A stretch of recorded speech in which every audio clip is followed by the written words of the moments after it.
Hey, it's Francis Check from Video Realm Media, and today we're going to be taking a look at our two products, Fractal Rama and Locus Pack.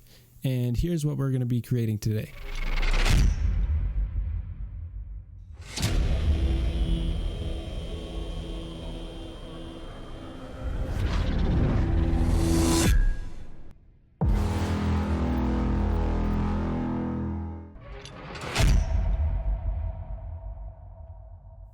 So if you're not sure what Fractal Rama and Locus Pack is, basically it's two packs which contain 10 planets and 30 pre-rendered fractal stills.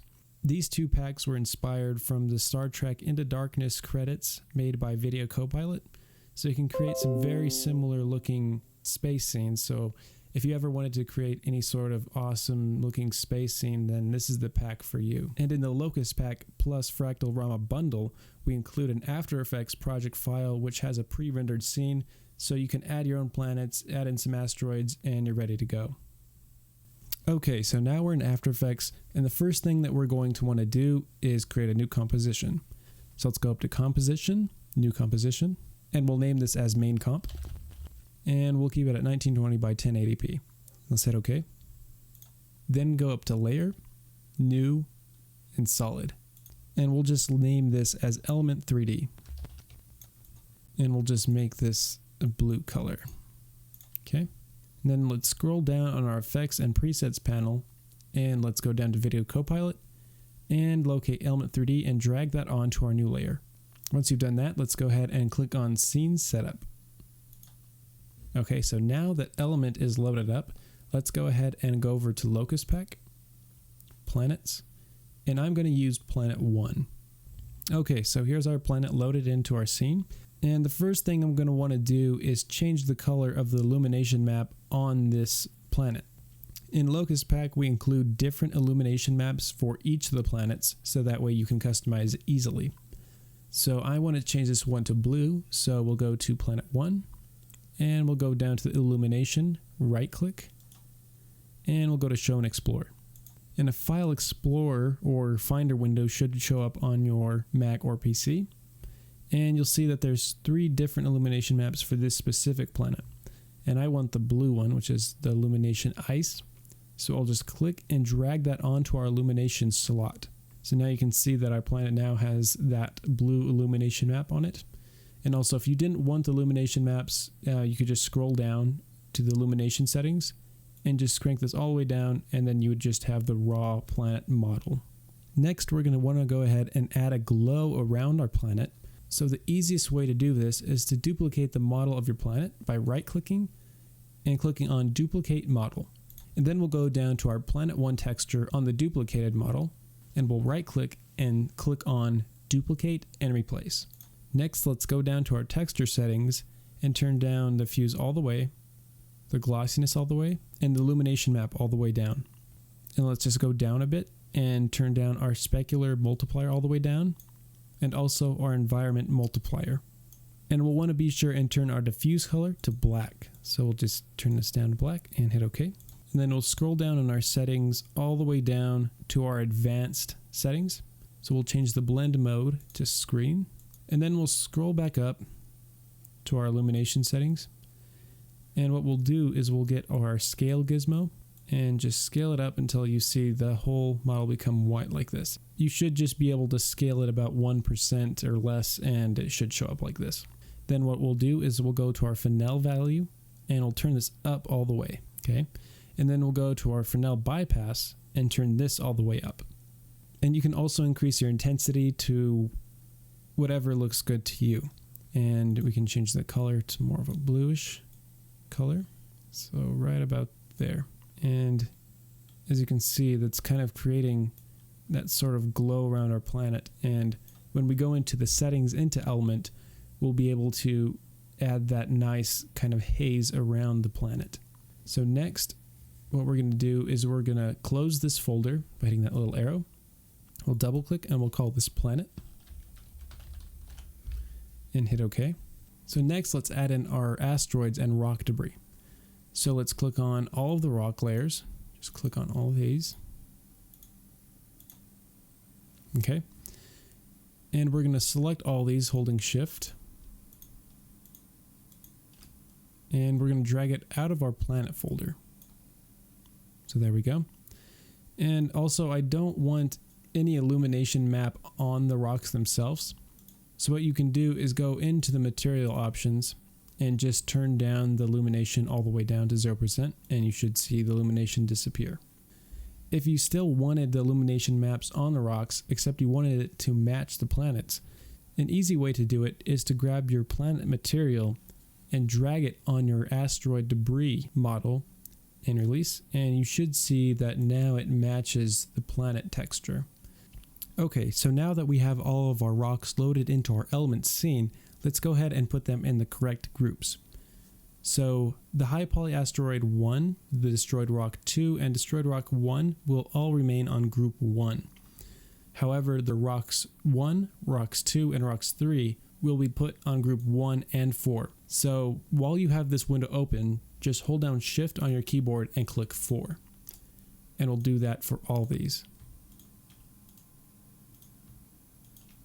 Okay, the reason why I put it on group 1 and 4 is because that we'll need them on group 1 because we will need them in the asteroid field before you reach the planet, and we'll need it on group 4 to create the asteroid ring around the planet.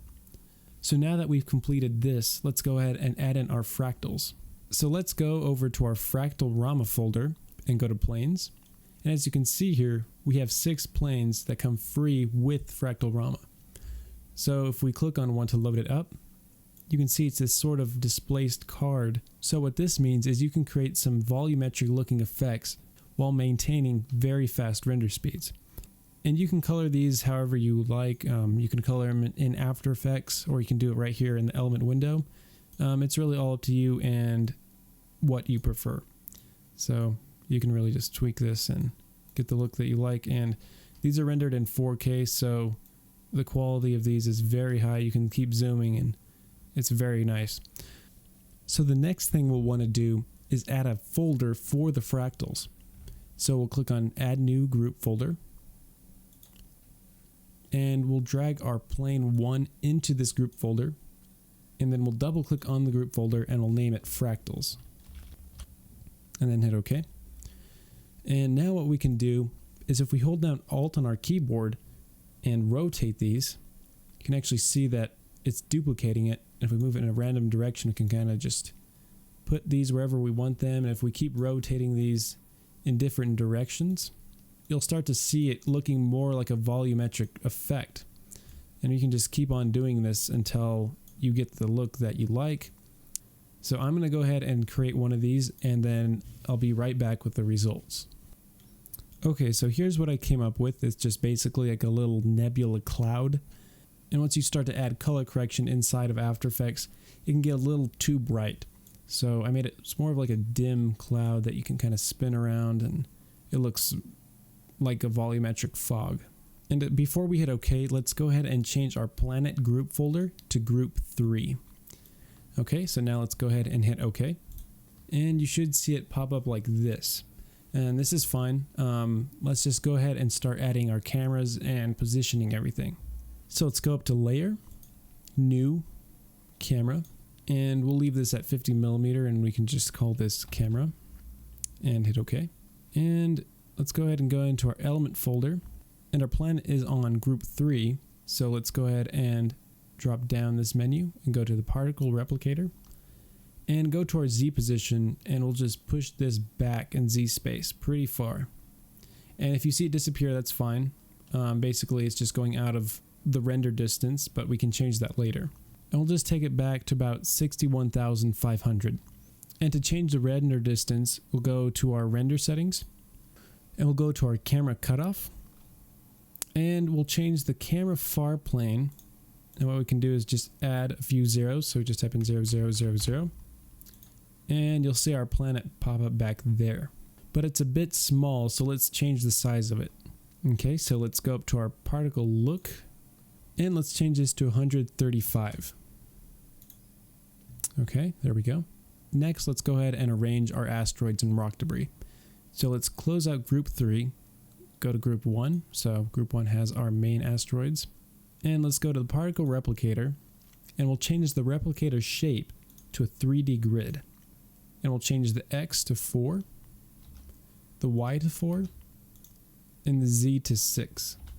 You can adjust these values if you want, but this is just what I'm going to do for this tutorial. And I'm going to change my shape scale to about 11.60.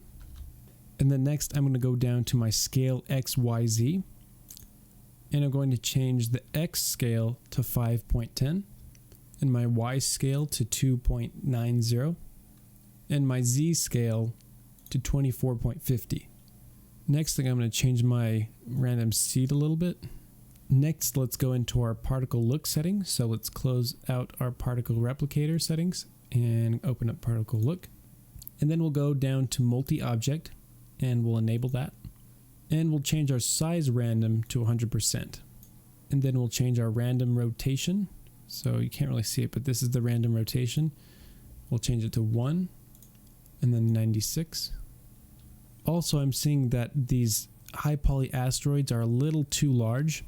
So let's go ahead and go into our scene setup and change the scale. Okay, so maybe let's change this down to maybe 350. And let's hit OK. And there we go, that looks much better. So now, if we get our camera, you should be able to fly through these without any obstruction. Except for this one object. Okay, so if you run into an object like this, you can go into your group 1 particle replicator settings. And we can kind of just move this out of the way. Move it up like this. Okay. So now if we zoom out, and keep zooming out, you should see. Yep, and there we go. So now we have our asteroid field and you can pass through it and there's no obstructions. So the next step is to create a rough animation for your camera. So we know that we want the camera to be closer to the planet. So let's go ahead and zoom in. Maybe right about here. And then we'll just drop down the settings, go to our transform settings on our camera, and we'll click on point of interest, position, and orientation. And then let's go ahead and scroll forward in time to about 7 seconds. And then let's zoom out until we want. It's kind of touchy. So let's just go right about here, just until we can see that edge. Okay. So now if we play this back,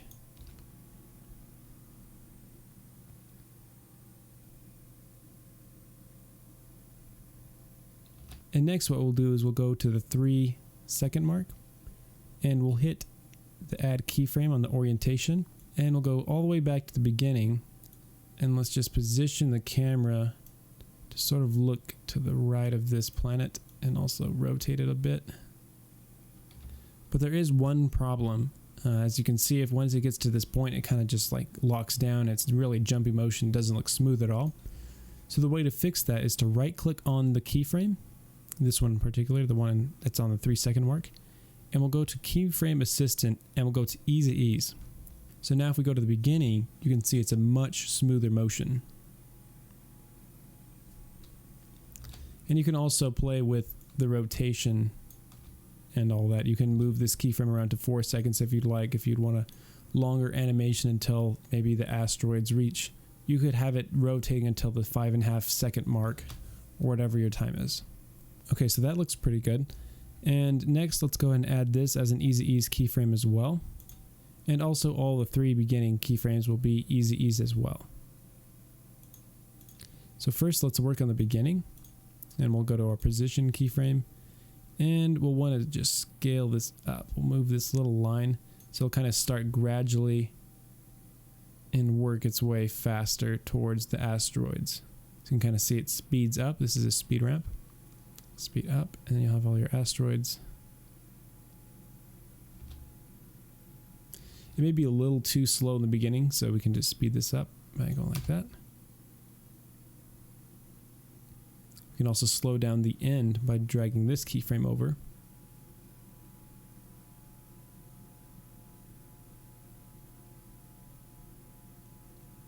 There we go.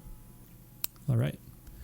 So now we have our rough animation for our camera. Now we can go ahead and move on to creating the asteroid ring for the planet. So now what we'll do is we'll go into our Element 3D settings and we'll close group 1 and we'll go to group 4. And then we'll go down to our particle replicator settings and we'll change this to a ring. And we can just change this number to something like 24, something around there. So we need to bring our asteroids forward in Z space. So let's hold down Shift and drag to the right, and you should see our rocks, a big pile of rocks, fly forward till it reaches the center of the planet, and you'll see the rocks disappear. So there we go. And then next, what we'll do is we'll change the scale shape to 522, and then we can go down to our rotation and just kind of tweak this a little bit. Just however you like. We could have it rotated this way. It's pretty small. I'm not sure if you can see it. An easier way to see that is if we just change our scale. So let's go into our particle look settings and let's change the particle size to 200. And next let's go down to our multi-object and we'll enable multi-object for this.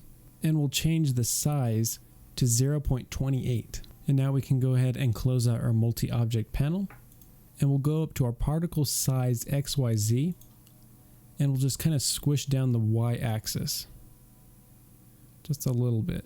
And then we can bring our Z space back forward towards us to kind of see how this is creating a ring around the planet. So if we were to spin around, you can kind of see how it's creating this asteroid field around the planet. So if we go to the beginning, you can also adjust the rotation of these rings. Okay, so as you can see, we have our rocks around the planet.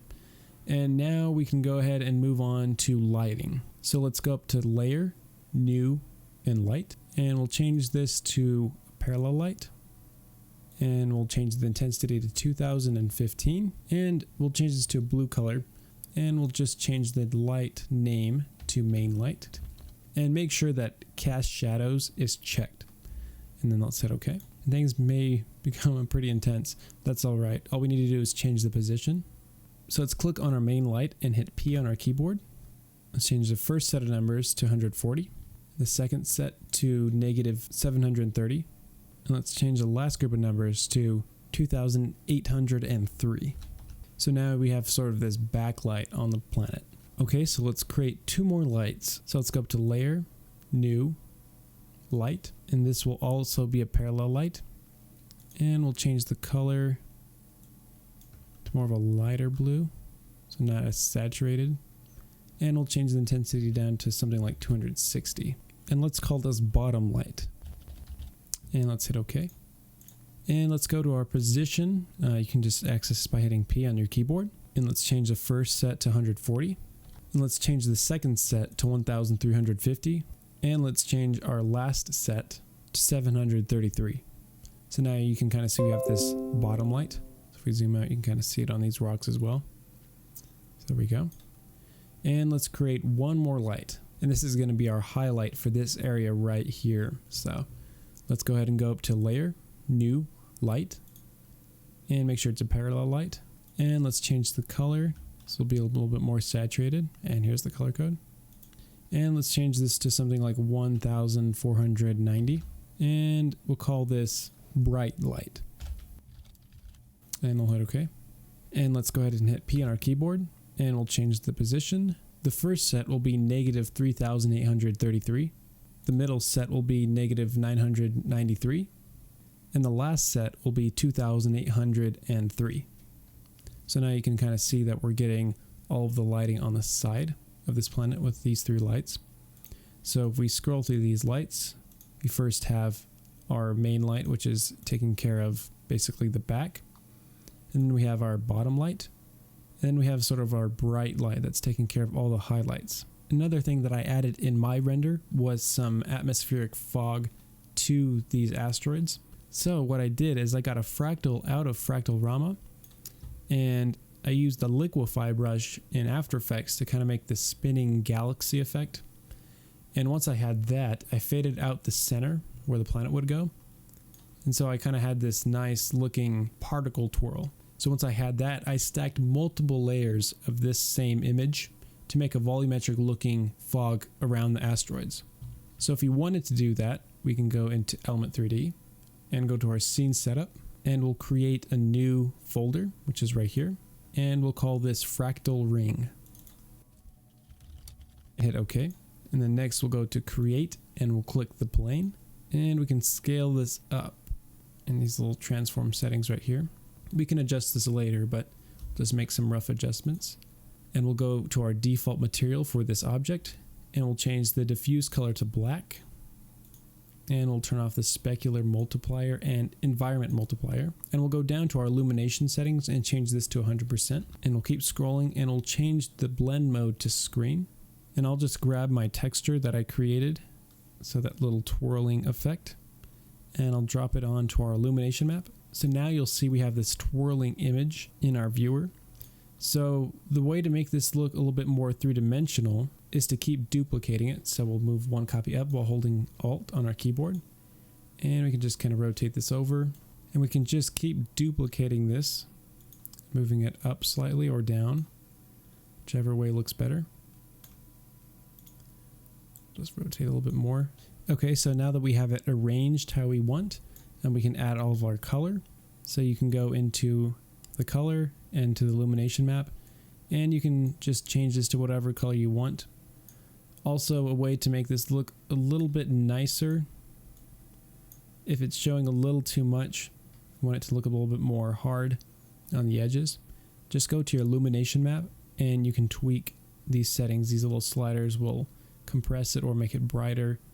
It can make it look much better. And okay, so I've come up with this, and this looks pretty good. I also added some Fresnel to fade off whenever it gets too close to the edge so you can't notice it. And it looks very volumetric, it looks very good. So I'm pretty happy with it. We're going to add this to group 5. So we can close this folder, and our fractal ring will go on group 5. And let's hit OK. Okay, so now let's go to group 5, and let's go down to particle look. And let's just scale this up to about 190, and we can go to our particle replicator effects, and we can change our Z position to about 56,000. And now if we move our X rotation, you can actually see it start to pop up. So we have this sort of texture around the planet. And what we'll want is we want it a little bit tilted like this. And we can just keep scaling this up until we get it right where we want it. So in this case, we'll keep it right about there. So now if we play forward, you can kind of see how it has this volumetric fog in with these asteroids now. And you can move this up and down however you'd like. Keep it closer, farther. It's really up to you. But it does look pretty nice and adds a lot to this ring. So next, let's add all of our color correction and effects. Okay, so next let's add in our lens flare. So let's go to Layer, New, and then Solid. And we'll just call this Flare. And hit OK. And we'll scroll down on our Effects and Presets folder, go to Video Copilot, and let's click and drag the Optical Flares plugin to our new layer. And let's go ahead and click on Options. Okay, so here's the default lens flare. And really this doesn't matter. You can choose any lens flare you'd like. All of these are good. Just don't try to make it too overpowering. Like this one is a bit much. Really any of these will do. You can just look at them and choose your settings.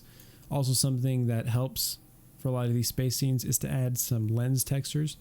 So if you go to the lens texture image, you can change this to like coarse. You'll have this sort of grime on the lens. Usually you don't want something that's too harsh, so we can just scroll through these, and like dirty is a good one. And also another thing that you might want to add is a little bit of chromatic aberration. Usually I use the red and blue shift. So if you just increase this just a little bit, it helps just a little bit. Okay. And one more thing, if you go into the glow options, usually you'll find it. So here's glow.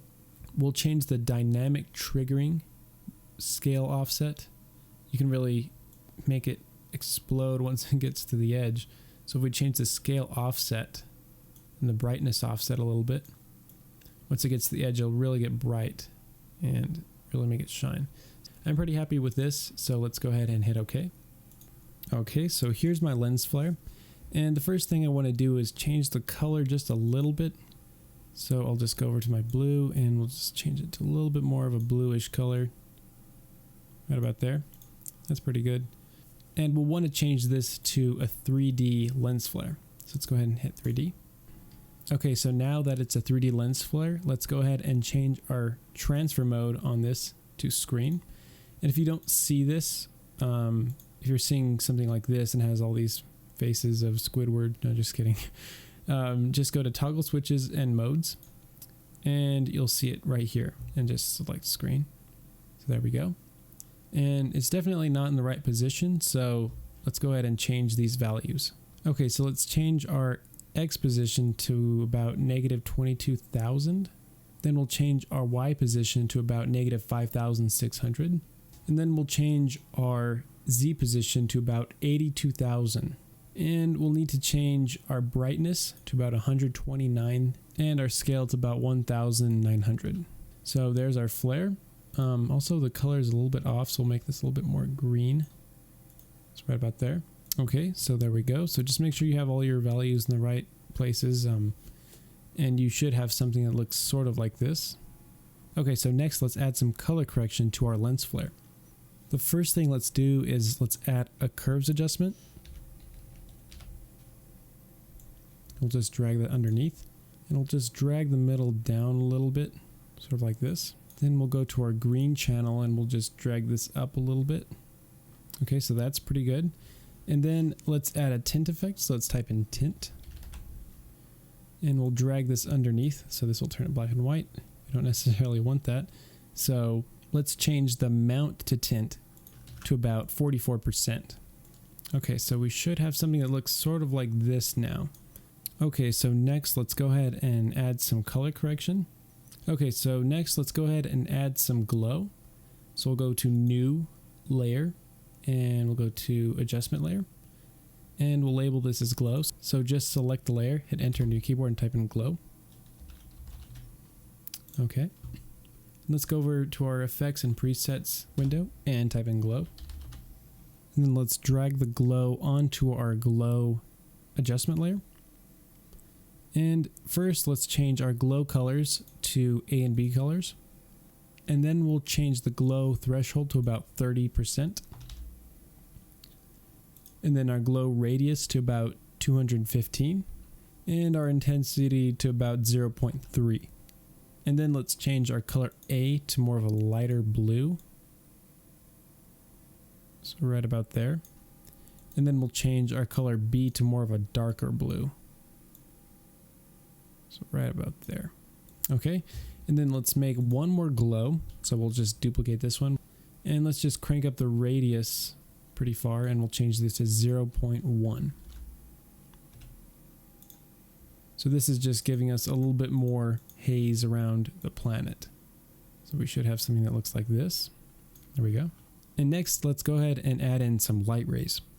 So let's go up to layer, new, adjustment layer. And we'll click on this, hit enter on our keyboard and call this rays. And then let's go ahead and go over to our effects and presets folder again. And we'll type in CC Radial Fast Blur. So there it is. We'll drag this onto our rays adjustment layer. And as you can see, it's kind of a useless effect like this because it's just kind of messing up everything.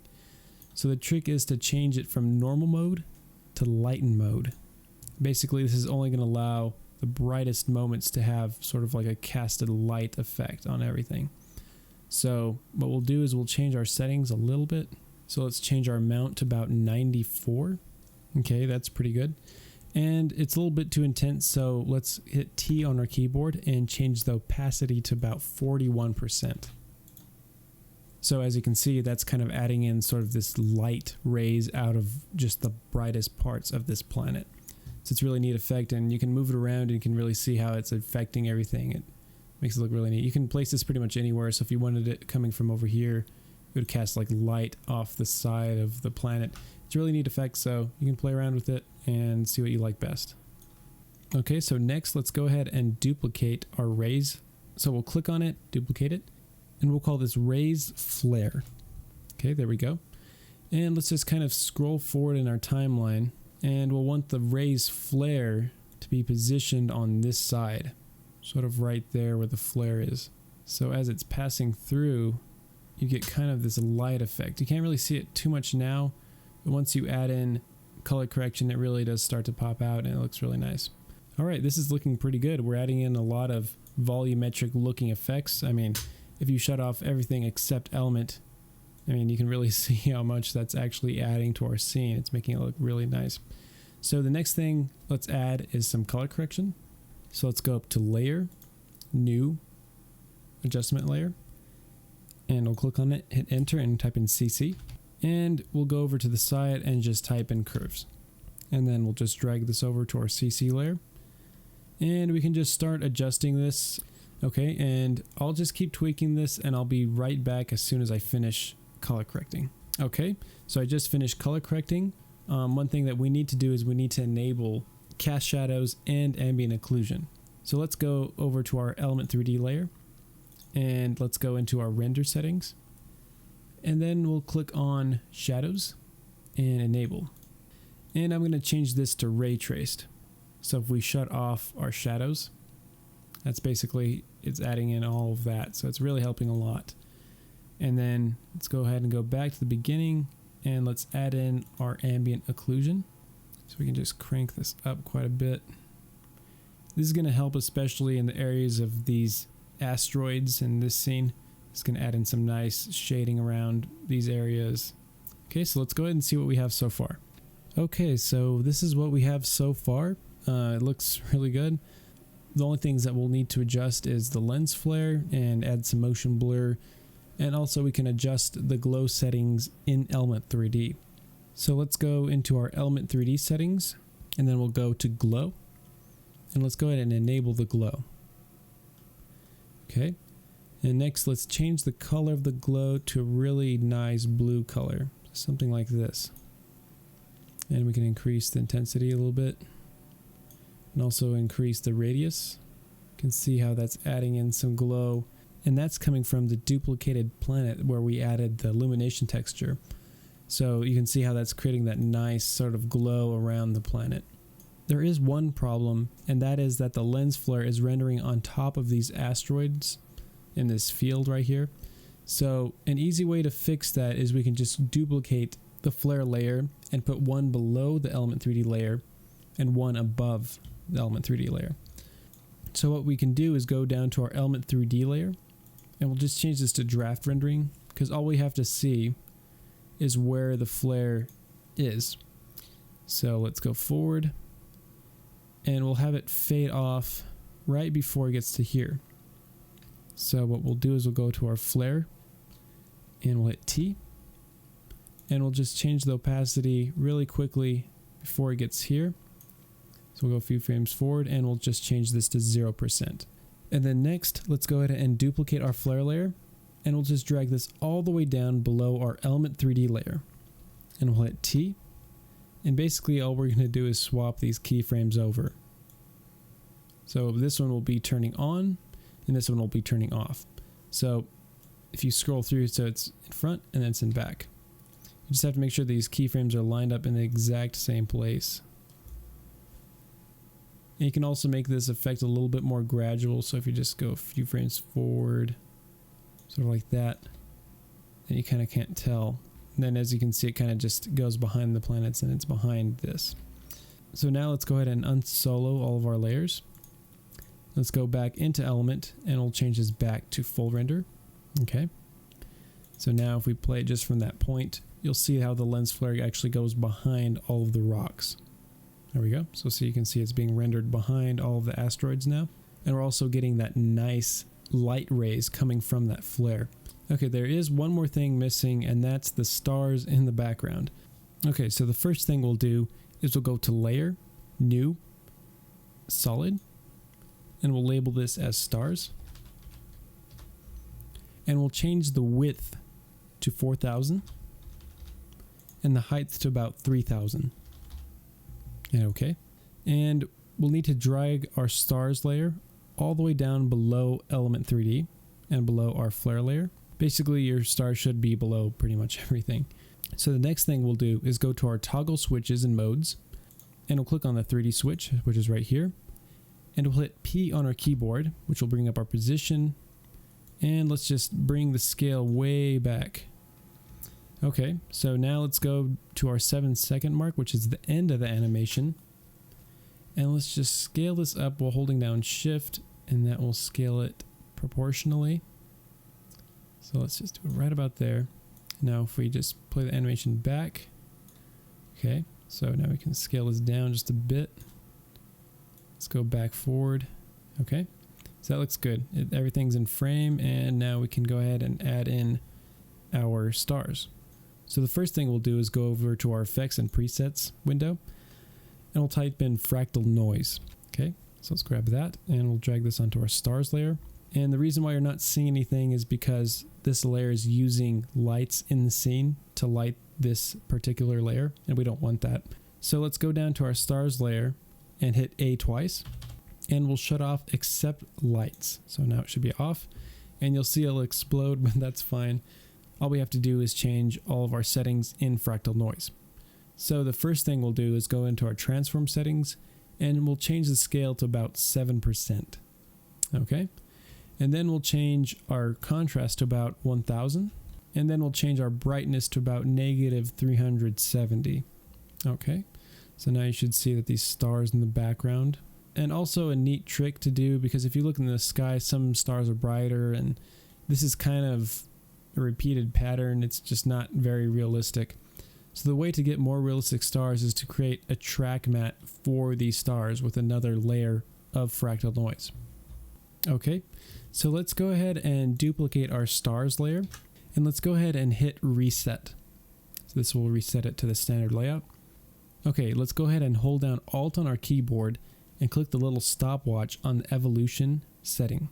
You'll see this little option down here pop up, and all we have to type in is time times 800. And basically, if I play this back, what you'll see it's doing, it's basically just noise that's animating, and this is basically what's going to tell the stars to kind of twinkle and change. And let's go ahead and change our stars layer. So this is this layer right here. We'll just change this to stars matte. Okay, so we can unsolo that, and we'll change the track matte to Luma matte. So now if I solo this layer, you can kind of see how some of these stars kind of twinkle in the background. You kind of change, it makes it look more realistic, and it really helps. And the final thing to do for this is to add in some motion blur. So let's go ahead and hit our motion blur switch, and we'll turn this on for the stars. I think that's about it. And we'll also go into our Element 3D settings and go to Render Settings and click on Motion Blur, and we'll change this to On. So you can kind of see how everything has this really fast looking motion now. You may see some duplicates, and that's because the motion blur samples isn't high enough. So if we change this to something like 18, should see all of those duplicated layers disappear and become a little bit more smooth. Okay, so there we go. That looks pretty good. So now let's go ahead and hit render and see what we got. Okay, so here it is. This is our rendered scene. Everything looks good. Of course, you could change planets. Say if you wanted more of a fire looking planet, you could just change the illumination texture, and you can make things look completely different. Alright, well that's the end of this tutorial. Hopefully it showed you a little bit more on how to use Fractal Rama and Locus Pack together, and also some compositing techniques. So be sure to check out Fractal Rama and Locus Pack. If you get the bundle, you can save 20% off, so it's definitely saves you a lot of money. And also be sure to check us out on Twitter and on Facebook. If you have any questions or comments, please just leave them down below, and we'll be sure to reply to them. This has been Francis Check from Video Realm Media, and thanks for watching.